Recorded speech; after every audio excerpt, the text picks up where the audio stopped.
All right, here we go with the second semester final review. You are allowed a one-page handwritten sheet of notes, both sides. I would highly recommend that your notes include a unit circle that has sine, cosine, tangent, degrees, and radians on it.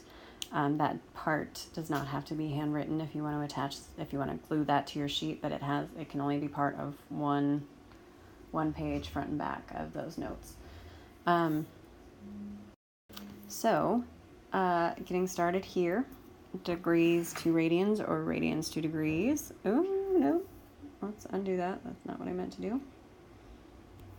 So, over here we have, the wrong thing, the formulas. If you're converting from radians to degrees, you need to multiply by pi and put it over 180. My expectation is that your answers will be in terms of radians and not something stuck in the calculator as a nasty decimal. Degrees to radians, 180 over pi times the number of radians. So, whoops. So, toss that over to the side and do the problems here. So, we are in radians on part A. So, we multiply by 180 divided by pi. Our pi's divide out. 180 times 5 is 900 divided by 2. So we get 450 degrees. Remember, when you're converting to degrees, that you put the degree sign on it. For 20 degrees, to convert to radians, we go pi over 180. So we want to leave this in terms of pi, so we have 20 pi over 180. Couple ways to reduce this. I'll go a couple rounds with it. Both of those are divisible by 10. 20 and 180 are both divisible by 10, so that can reduce to 2 pi over 18. 2 and 18 are both divisible by 2, so we're left with pi over 9, and that would be my most reduced answer. Put a box around that one. Pi over 5 is in radians. Multiply that by 180 over pi.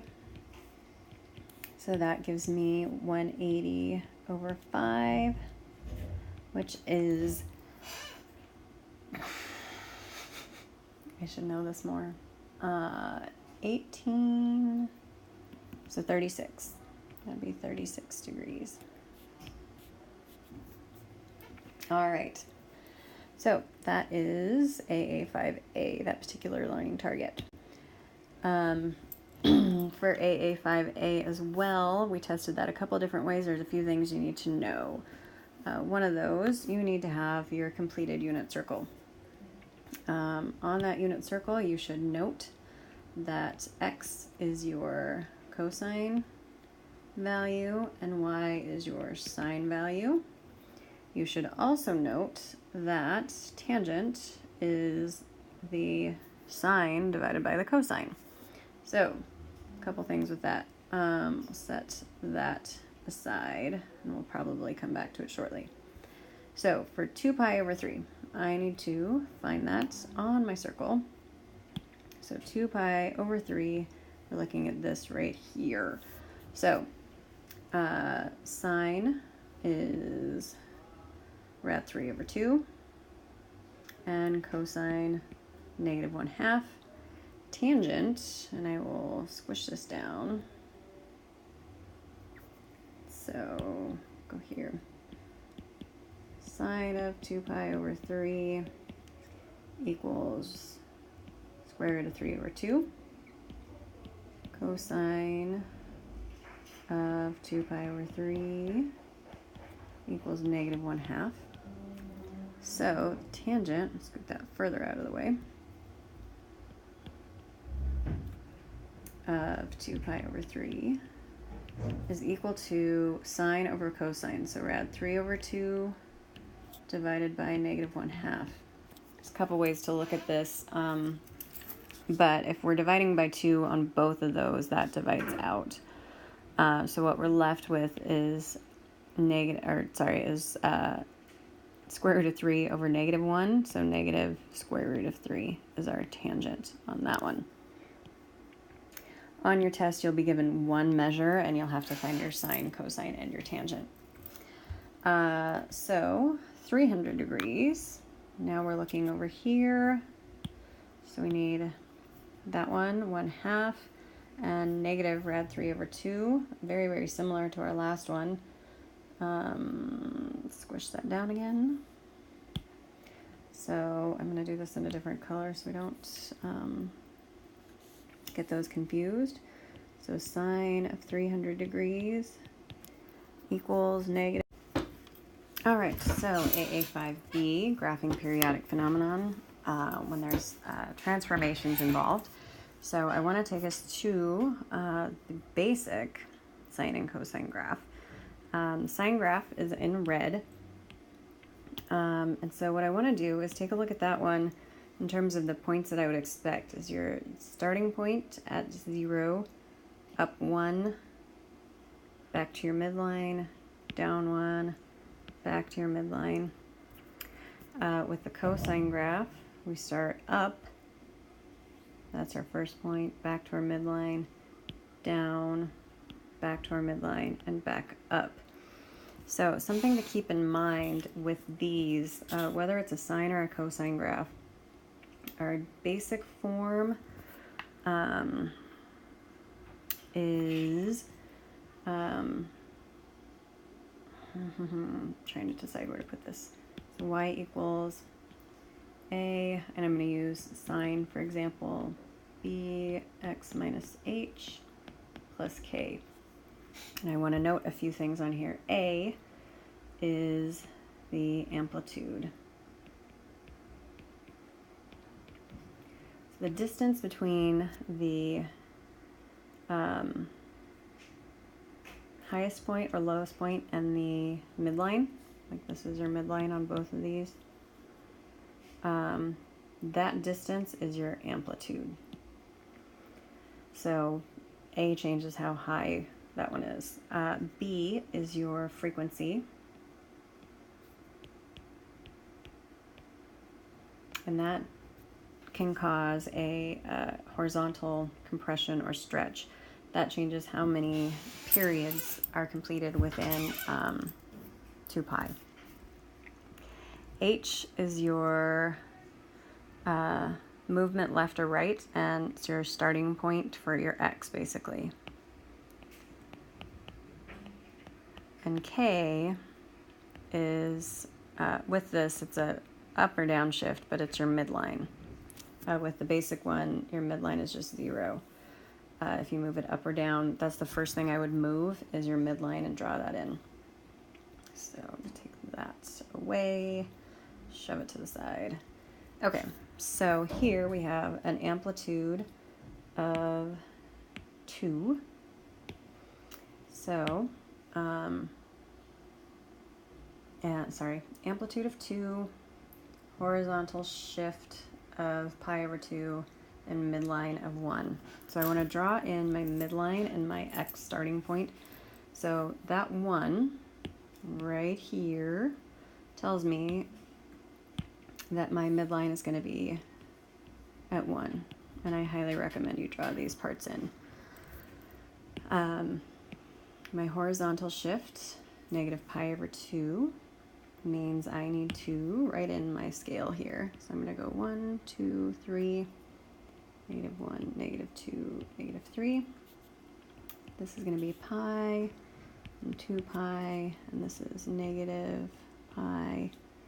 So that makes this line pi over 2, negative pi over 2. That scale is important. This is 3 pi over 2, in case you were wondering. So when you are drawing this, it's important to put that scale on there. So my horizontal shift is pi over 2, and because it's x minus h, in every case, minus will move it to the right. So we have basically moving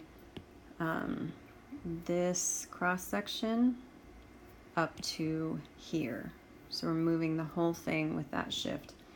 The final piece of this puzzle is our amplitude of 2, which means with a cosine graph, as you recall, With the cosine graph, we start up and go back to our midline, go down, back to the midline, and back up. So this one is a cosine graph, so if I go back, so if I start up, I'm going to start to above the midline. I'm going to go to my midline, to below my midline, back to my midline, and to above my midline. So the cosine graph starts up, goes midline, down, midline, up. And those 5 points are the points that I expect to see, and I only want to see one period drawn.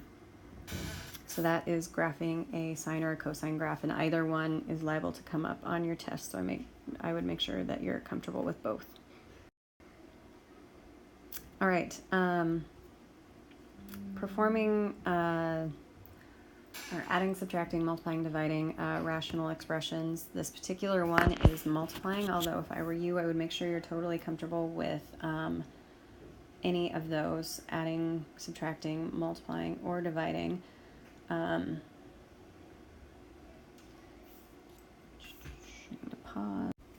Okay, so you need to be comfortable with all those operations with fractions. So I want to bring this up. And this is probably from elementary school, but a lot of people haven't done this stuff and skipped it stuff.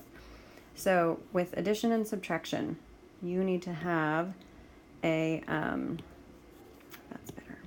You need to have a common denominator. Here we don't, so we have to make some changes, get a common denominator, and then once you add them or you subtract them, that denominator stays the same. It's only the numerator that changes. The multiplication, straight across the top, straight across the bottom. With division, you have to change it. Your first one stays the same. Like here, 4 over 5, still 4 over 5. But what you're dividing by needs to be flipped. So you multiply by the reciprocal. So flip the second one, multiply straight across the top, straight across the bottom. Works the same when you are dealing with rational expressions. Now, a couple ways to look at this. Easiest way to me is to turn this into one fraction. This is multiplying, so we've got 2x minus 6. And keep in mind that any of these could come up. Multiplying, dividing, adding, or subtracting could come up on your final. I have not yet figured out which one, and that's going to be determined by like a roll of the die. So make sure that you're comfortable with any of those.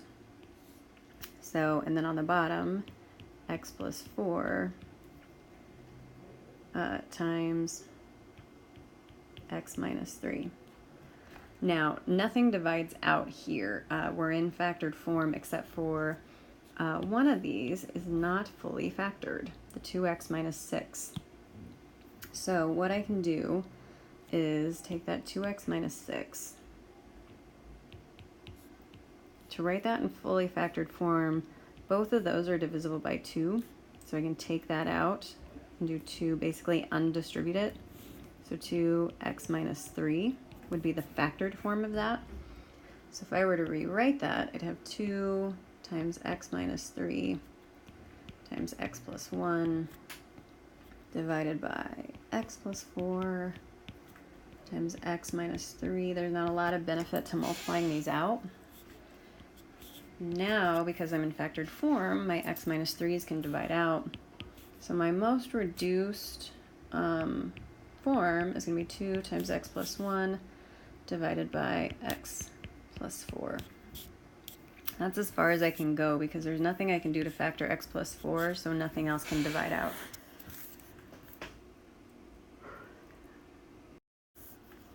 Next up, I have operations with imaginary and complex numbers.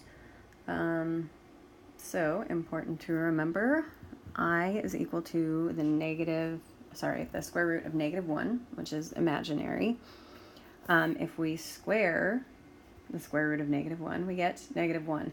Now, mathematically speaking, that does not work out perfectly. It's something we accept as a way to work with imaginary numbers. Plop that off to the side. So when I multiply this out, X plus 3i squared is x plus 3i times x plus 3i. Remember, when we are adding and subtracting within those parentheses, those exponents do not distribute. So now I have to FOIL this. X squared plus 3xi plus 3xi plus 9i squared. And then I need to reduce that. So I have x squared plus 6xi, because I have those two like terms. And then this becomes 9 times -1, so that's minus 9 instead of plus 9. That's my answer on that one. And I made a mess out of that, so I apologize. On the next one, same thing, FOIL that. So I've got 9x squared minus 12xi plus 12xi minus 16i squared. And this is what brings us to a sum of squares, because those two, 12xi and negative 12xi, add out. 9x squared minus 16i squared. I can replace that I squared with -1. So that becomes 9x squared plus 16. Lastly, this is one people struggled with on their most recent test. Thing you need to be careful about is if there's no negative under square root sign, there's no reason for I to come into play. So if I multiply this one out, I've got x squared minus square root of 6 times x plus square root of 6 times x, and then minus the square root of 6 squared, because of these two being multiplied together and that minus. That's why we have a minus. So these two add out to 0, being opposites. I'm left with x squared, and then negative square root of 6 squared is just -6, because these two, the square root and the squared, are inverse operations. So I'm just left with -6.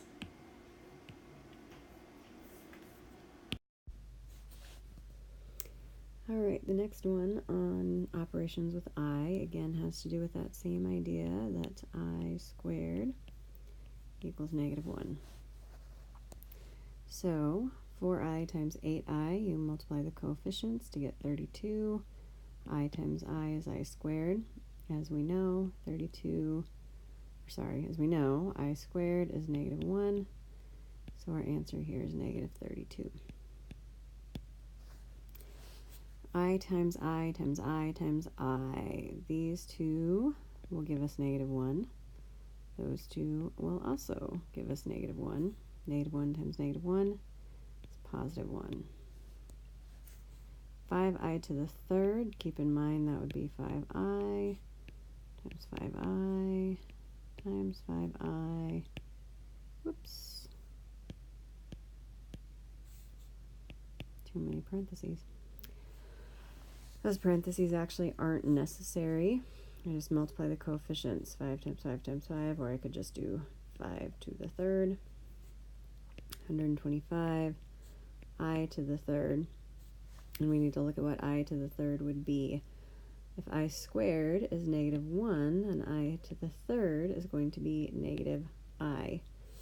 So this is, bring that up here, 125 times -I, which I can also rewrite as -125i. So those are operations with I. Finding the exact equation for a given graph, first we have to start with what the basic equation is, and we build that off of those roots. So we've got a root there and a root there. This is a crossing root, which means it's a single root. And this is a bouncing root, which means it is at least a degree of 2, and it's an even number. We use 2 for simplicity purposes, so our basic equation is going to be If this has a root at -4, then the factor involved is x plus 4. Because it's a bouncing root, we need to square that. And we have a crossing root at 2, so that factor is x minus 2. Now, to find the exact equation, we have to take into account this -6 and -6.4. So -6 we put in for x, and -6.4 we put in for y. Then we add in whatever our stretch factor would be, which we don't know. And we use that as a. So a times -6 for our x value, plus 4 squared is -6 minus 2. So we got -6.4 equals a. -6 plus 4 is -2 squared. -6 times -2 is -8. -6.4 equals a. Remember, a negative squared is always going to give you positive, so it's going to be positive 4 times -8. So -6.4 equals a times -32. Divide both by -32, and we get something that I have to pause for. Hang on. That gives us positive 0.2, or 1/5. So my actual equation is y equals 1/5, just because I like fractions better, x plus 4 squared times x minus 2. Oops, close my parentheses. Next up, factoring completely. Oh, that's in the wrong place.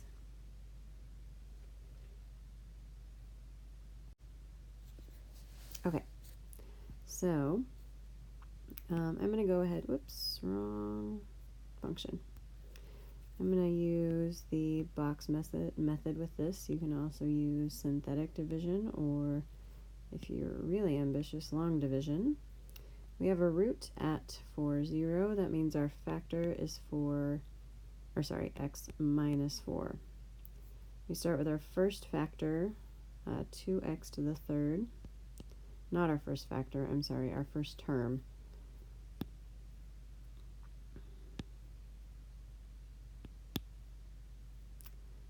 So from there, we factor out, this is a 2x squared. We know that because x times 2x squared gives us 2x to the third. So that was our factoring process. Now we need to multiply 2x to the second by -4. So that gives us -8x to the second. Next thing we know is that our x squared term is 13. So we need to get from -8 up to positive 13, which means we need to add 21x squared. Then we factor again, figuring out what we multiply x by to get 21x squared, and we put that here.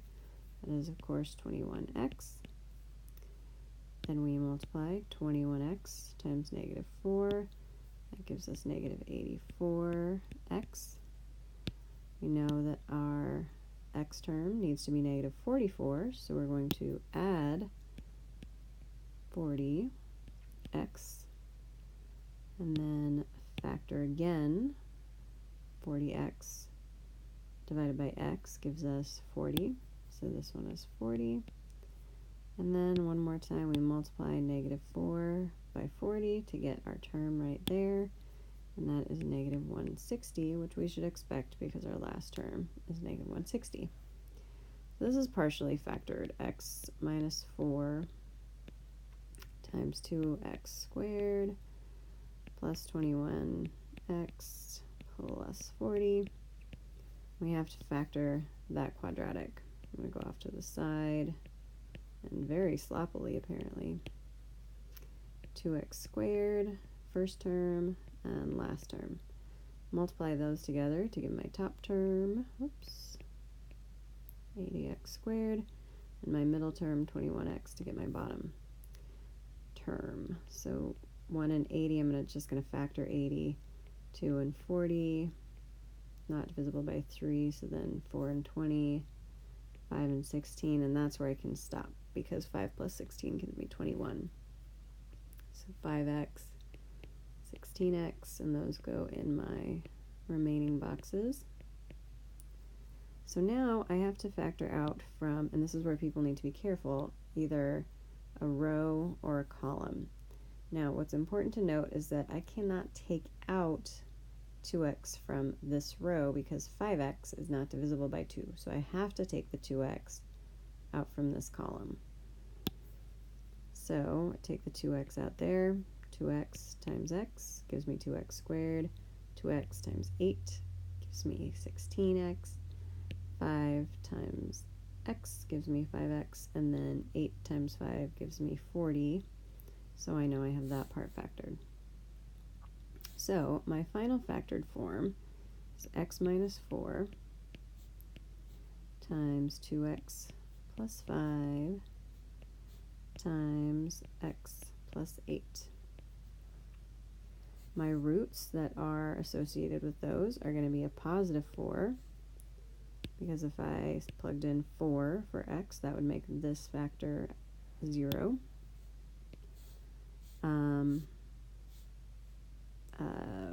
Negative 5 over 2 would be my factor for, would be my root for this factor, because if I put negative 5 over 2 into x, I would get negative 5 plus 5, and I would get 0 for that one. And then for my last factor, x plus 8, that root is negative 8.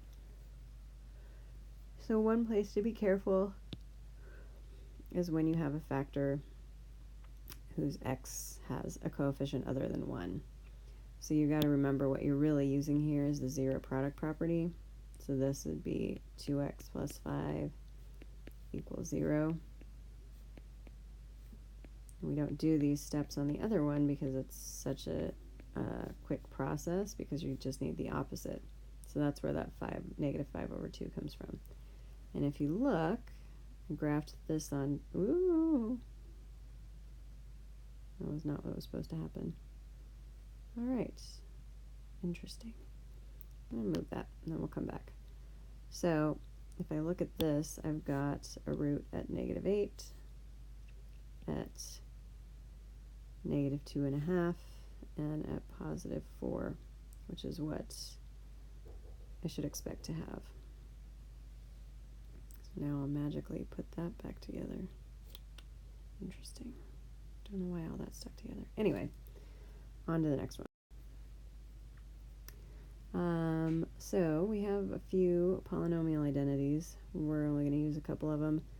The main one we're going to use, we did learn the sum and difference of cubes and difference of squares. I also worked with the sum of squares.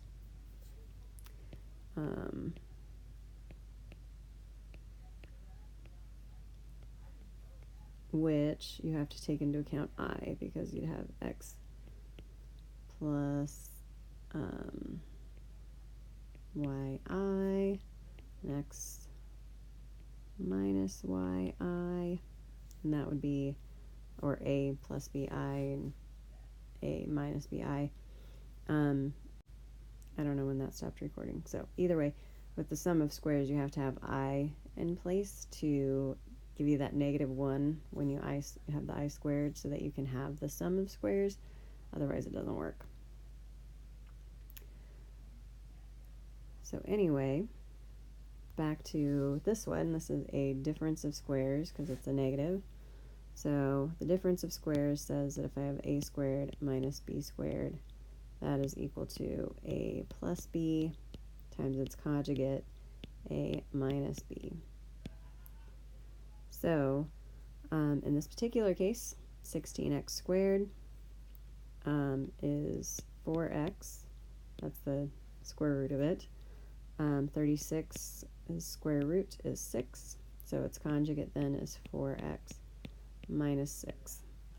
That's not enough for explaining why your factors are correct, and also telling me what the rule is not enough either. You have to actually show me why that works out. The reason that works out is if I multiply these, I have 16x squared minus 24x plus 24x minus 36. Those two are going to add out to 0. I'd have to explain that in words somewhere, and I'd be left with 16x squared minus 36.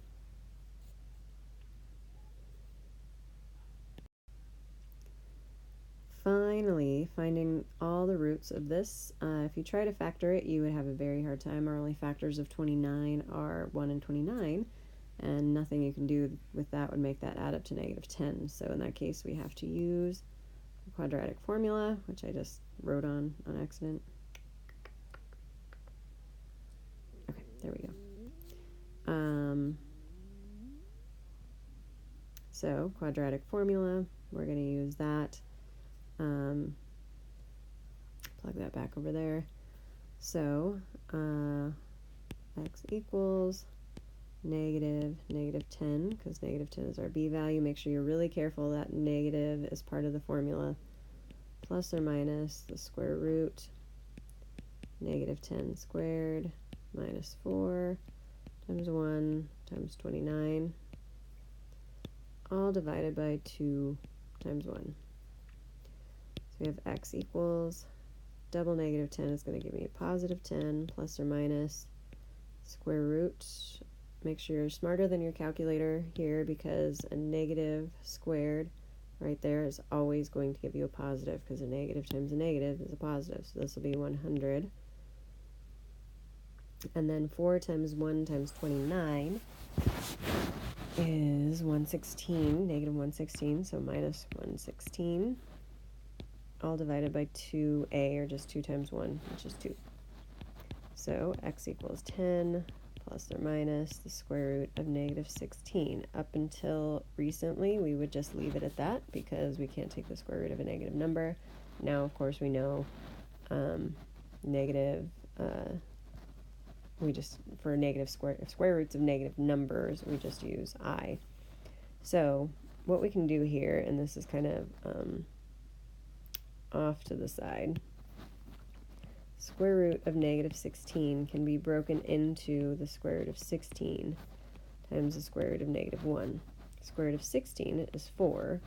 Square root of negative 1 we know is I. So we can rewrite the square root of negative 16 as 4i.